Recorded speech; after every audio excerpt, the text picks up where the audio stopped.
Dans cette série, je vais m'efforcer de résumer du mieux de mes capacités le cours de Michel Foucault fait en 1979 au Collège de France et intitulé Naissance de la biopolitique. Dans ce cours, Michel Foucault va principalement parler de libéralisme et de néolibéralisme et s'intéresse à montrer en quoi ces idéologies sont en fait des instruments critiques de la notion d'État. Car comme le dit Geoffroy de la Gannerie dans son essai Néolibéralisme, théorie politique et pensée critique, qui commente ce cours de Michel Foucault, l'une des affirmations peut-être les plus troublantes de Naissance de la biopolitique est en effet qu'il y a quelque chose de libérateur qui s'élabore à travers le néolibéralisme. Ce qu'on a vu dans le podcast précédent, c'est l'application par les néolibéraux américains des analyses économiques à tous les domaines de conduite qui ne sont pas des comportements de marché. L'application de telles analyses soulève des questions théoriques et pratiques tournant tout autour de la notion d'homo economicus. Tous ces problèmes, si vous voulez, tournent autour d'un thème ou d'une notion. Ce thème, cette notion, c'est bien entendu l'homo economicus, l'homme économique. Dans quelle mesure est-il légitime et dans quelle mesure est-il fécond d'appliquer la grille, le schéma et le modèle de l'homo economicus à tout acteur non seulement économique, mais social en général, à tout acteur social, en tant par exemple qu'il se marie, en tant qu'il commet un crime, en tant qu'il élève des enfants, en tant qu'il donne de l'affection et qu'il passe du temps avec ses gosses, etc. L'application du modèle de l'homo economicus dans tous les domaines est devenue un problème récurrent de l'analyse néolibérale américaine, au point d'être considéré comme un problème classique. L'idée néoclassique d'appliquer ce modèle à tous les comportements est de généraliser la compréhension des conduites des individus face aux moyens limités dont ils disposent pour arriver à leur fin. Car d'une certaine façon, l'économie politique, c'est l'analyse des conduites rationnelles et donc par inversement causal, les conduites rationnelles peuvent être analysées par l'économie politique. Et après tout, conduite rationnelle comme celle qui consiste à tenir un raisonnement formel. Est-ce que ce n'est pas une conduite économique au sens où on vient de la définir, c'est-à-dire allocation optimale de ressources rares à des fins alternatives, puisque un raisonnement formel, ça consiste en ceci, que l'on dispose d'un certain nombre de ressources qui sont des ressources rares. Ces ressources rares, ça va être un système symbolique, ça va être un jeu d'axiomes, ça va être un certain nombre de règles de construction, et pas toute règle de construction, et pas n'importe quel système symbolique, simplement quelques-uns, ressources rares que l'on va utiliser optimalement à une fin déterminée et alternative, en l'occurrence une conclusion vraie plutôt qu'une conclusion fausse, vers laquelle on essaiera d'aller par la meilleure allocation possible de ces ressources rares. Donc, à la limite, on ne voit pas pourquoi on ne définirait pas toute conduite rationnelle, tout comportement rationnel quel qu'il soit, comme l'objet possible d'une analyse économique. Selon Michel Foucault, cette définition de l'analyse économique va déjà trop loin. Et pourtant, certains économistes néolibéraux comme Gary Becker vont encore plus loin en considérant que l'analyse économique peut même s'appliquer à des comportements non rationnels. Becker propose que l'analyse économique puisse être utilisée dans tous les domaines tant que la conduite des individus rationnels ou non n'est pas de nature aléatoire par rapport au réel. C'est-à-dire que tant que la conduite des individus accepte la réalité et répond à des modifications dans les variables du milieu environnant l'individu, elle peut être analysée par l'économie politique. L'homo economicus, c'est celui qui accepte la réalité. La conduite rationnelle, c'est toute conduite qui est sensible à des modifications dans les variables, qui est sensible à des modifications des variables du milieu et qui y répond de façon non aléatoire, de façon donc systématique. Et l'économie va donc pouvoir se définir comme la science de la systématicité des réponses aux variables du milieu. Cette définition n'est pas acceptée par tous les économistes, ni même la majorité des économistes selon Michel Foucault, mais présente plusieurs intérêts. Il y a d'abord un intérêt pratique, puisque l'objet de l'analyse économique se trouve dans l'ensemble des réponses systématiques d'un individu à divers stimuli de son environnement. Ainsi, en changeant les stimuli environnementaux, il est possible alors de changer le comportement des individus. C'est d'une certaine façon l'intérêt de la psychologie comportementale. Un autre aspect intéressant, c'est la transformation de l'homo economicus. Au XVIIIe siècle, l'homo economicus, c'est celui qui obéit à son intérêt. C'est le sujet et l'objet d'un gouvernement pratiquant le laisser-faire. C'est donc un sujet ingouvernable. Or, dans la définition de Becker, l'homo economicus devient maniable puisqu'il répond systématiquement aux modifications qui apparaissent dans son environnement. Il est donc gouvernable grâce à des changements de variables environnementales de manière systématique par le gouvernement. Pour Michel Foucault, il y a donc une évolution de l'homo economicus, bien qu'en fait il n'y a pas de théorie ni même d'histoire de cette notion. Il propose alors de faire une espèce d'historique de la notion d'homo economicus. Comment est-ce qu'on peut prendre ce problème de l'homo economicus ? de son apparition. Bon, à la fois pour simplifier d'une façon un petit peu arbitraire, je partirais comme d'un donné de l'empirisme anglais et de la théorie du sujet qui se trouve effectivement mise en œuvre dans la philosophie empirique anglaise, considérant, encore une fois, je fais là un découpage un peu arbitraire, considérant que dans cette théorie du sujet telle qu'on trouve dans l'empirisme anglais, il y a vraisemblablement une des mutations, une des transformations théoriques les plus importantes qu'il y ait eu dans la pensée occidentale depuis le Moyen-Âge. L'apport de l'empirisme anglais, c'est la notion d'intérêt, et en particulier d'intérêt individuel. Pour la première fois, l'intérêt est non pas étudié pour savoir d'où il vient, mais comme forme de volonté subjective propre à chaque individu. C'est par l'intérêt que débute la notion d'homo economicus selon Michel Foucault, bien que le terme ne soit pas encore utilisé.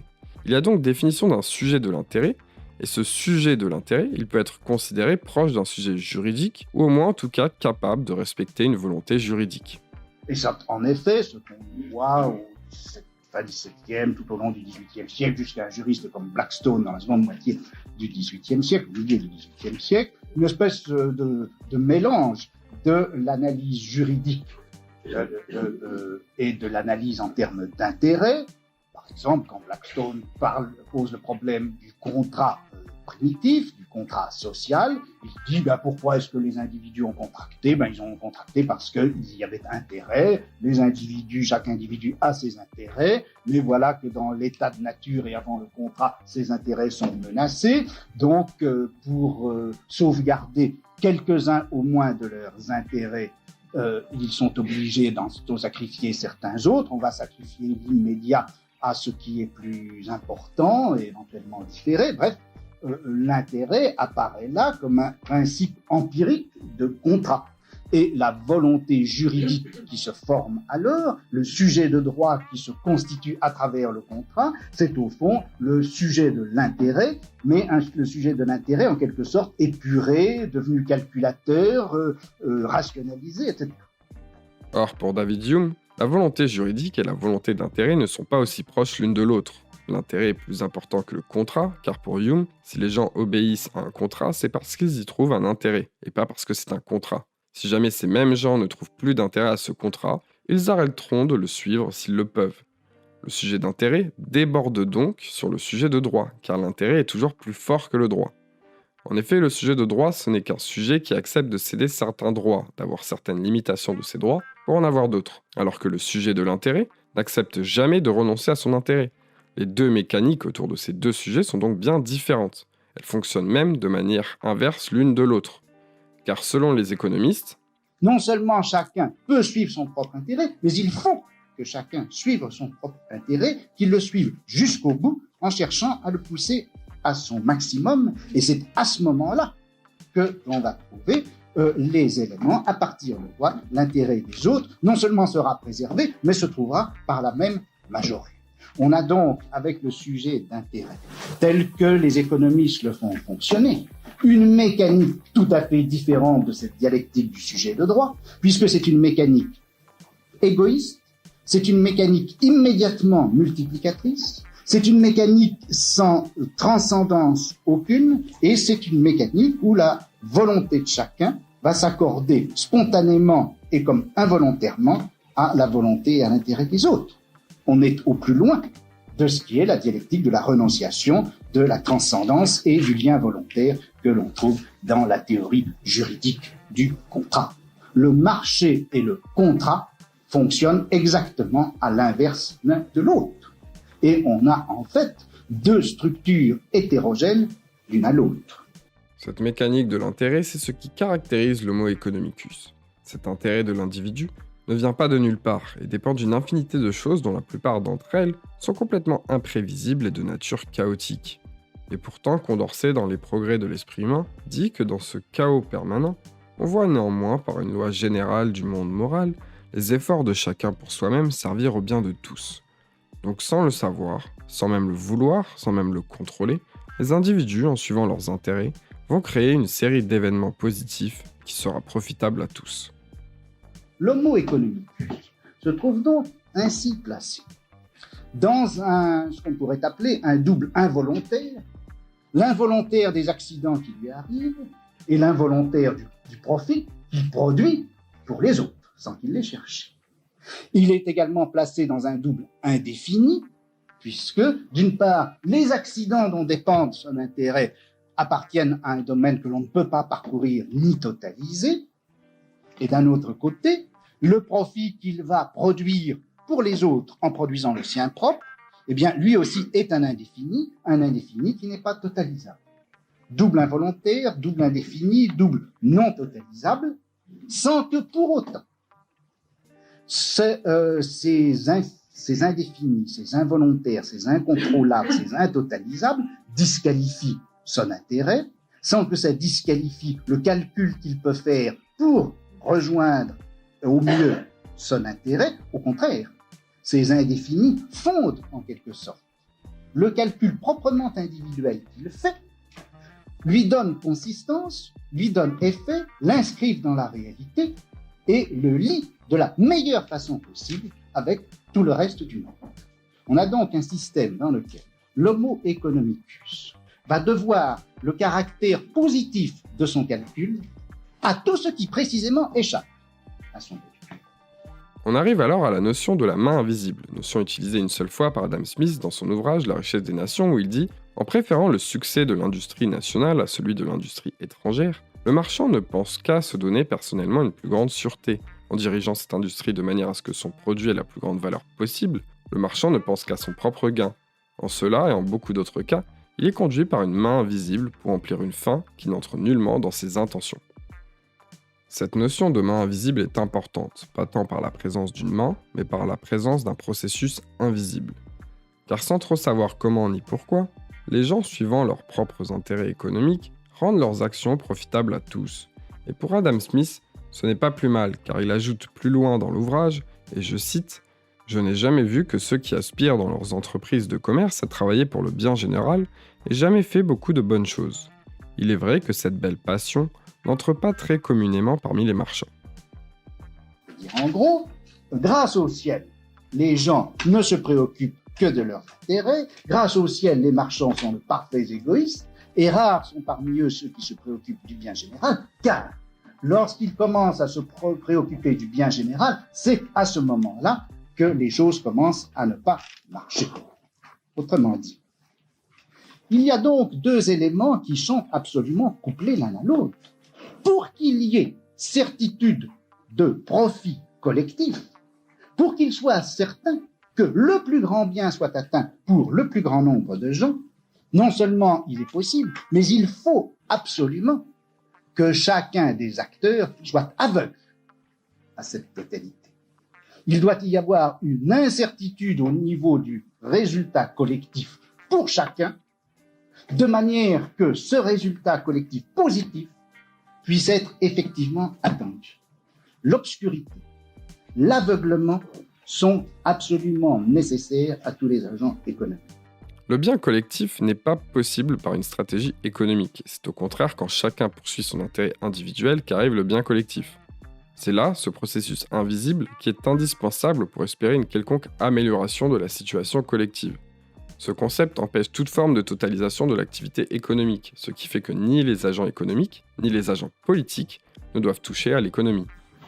La rationalité économique se trouve non seulement entourée par, mais fondée sur l'inconnaissabilité de la totalité du processus. L'homo economicus, c'est le seul îlot de rationalité possible à l'intérieur d'un processus économique dont le caractère incontrôlable ne conteste pas, mais fonde au contraire la rationalité du comportement atomistique de l'homo economicus.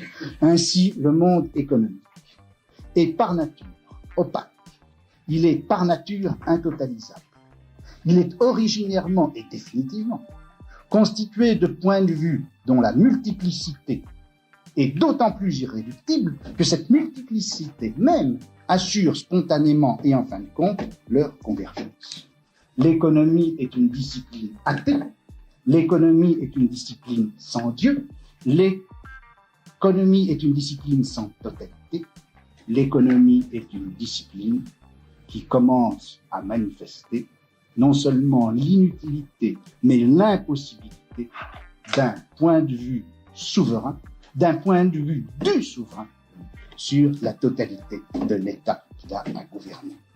Un monde économico-politique est donc impossible, car par construction, le monde économique implique que le monde politique ne peut pas agir sur l'économie. C'est-à-dire que nous avons là un moment qui est, je crois, important, celui où l'économie politique peut se présenter comme critique de la raison gouvernementale. Critique, je l'emploie maintenant au sens propre et philosophique du terme. Après tout, Kant, un peu plus tard d'ailleurs, devait dire à l'homme qu'il ne peut pas connaître la totalité du monde. Eh bien, l'économie politique avait dit au souverain quelques années auparavant, quelques décennies auparavant, toi non plus tu ne peux pas connaître la totalité du processus économique. Il n'y a pas de souverain en économie. Il n'y a pas de souverain économique. Eh bien, je crois qu'on a là un des points tout de même très importants dans l'histoire et de la pensée économique, bien sûr, mais surtout dans l'histoire de la raison gouvernementale. L'absence et l'impossibilité d'un souverain économique est la caractéristique la plus commune à l'ensemble des courants libéraux. Et c'est ce que disait déjà la notion de la main invisible d'Adam Smith. La main invisible s'est construite en réponse à l'état de police mercantiliste, mais aussi à la vision des physiocrates français, en disqualifiant d'office l'idée d'un despotisme légal qui respecterait les lois de la nature économique. L'économie politique est bien une science, c'est bien un type de savoir, c'est bien un mode de connaissance dont il faudra que ceux qui gouvernent tiennent compte, mais la science économique ne peut pas être la science du gouvernement, et le gouvernement ne peut pas avoir pour principe, loi, règle de conduite ou rationalité interne, l'économie. L'économie est une science marginale, c'est une science latérale par rapport à l'art de gouverner. On doit gouverner avec l'économie, on doit gouverner à côté des économistes, on doit gouverner en écoutant les économistes, mais il ne faut pas, il n'est pas question, et il n'est pas possible que l'économie, ça soit la rationalité gouvernementale elle-même. Pour les néolibéraux, selon Michel Foucault, si le gouvernement ne doit pas s'occuper de l'économie, il devra alors s'occuper de la société civile. Je vous ai résumé dans ce podcast la 11e session du cours Naissance de la biopolitique. Ce qu'il faut retenir, c'est la notion importante d'homo economicus, qui s'est transformé de sujet ingouvernable, car pratiquant le laisser-faire avant le XVIIIe siècle, à sujet gouvernable. Il est devenu gouvernable car le sens du mot a évolué pour correspondre à l'idée d'individus suivant leurs intérêts dans un environnement précis pouvant être modifié par les pratiques gouvernementales. Cette notion fait qu'un monde économico-politique est impossible et que donc les gouvernements ne doivent pas agir sur l'économie, mais uniquement sur la société civile et donc le sociétal. C'est ce qu'on verra dans le prochain podcast, qui sera le dernier, et dans lequel on s'intéressera à la notion de société civile. C'était PH, merci de m'avoir écouté. N'hésitez pas à commenter, à mettre un pouce et à vous abonner pour ne pas rater la suite. Moi je vous dis à la prochaine. Ciao.